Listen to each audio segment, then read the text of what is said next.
बाजार समितीचे नूतन संचालक नागण्णा बनसोडे यांचा ग्रामस्थांतर्फे सत्कार।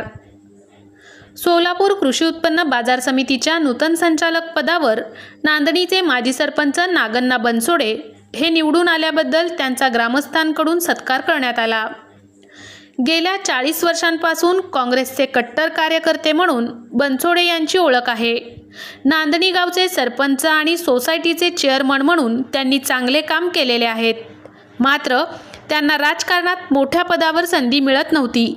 अखेर माजी आमदार दिलीप माने यांनी त्यांना सोसायटी सर्वसाधारण मतदारसंघातून उमेदवारी दिली। यामध्ये बनसोडे यांनी मोठ्या मताधिक्याने विजयी झाले। याबद्दल नांदणी येथील मुस्लिम समाजाच्या वतीने त्यांचा सत्कार करण्यात आला।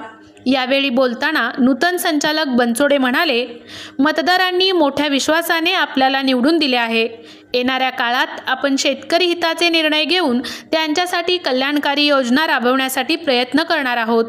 यावेळी लालसाब शेख, बुरान शेख, महबूब अलमेलकर, गुलाब शेख, गालिब शेख, समीर शेख, सलमान शेख, इमामसाब शेख, नोमन सय्यद, अभिषेक बनसोडे यांच्यासह ग्रामस्थ उपस्थित होते।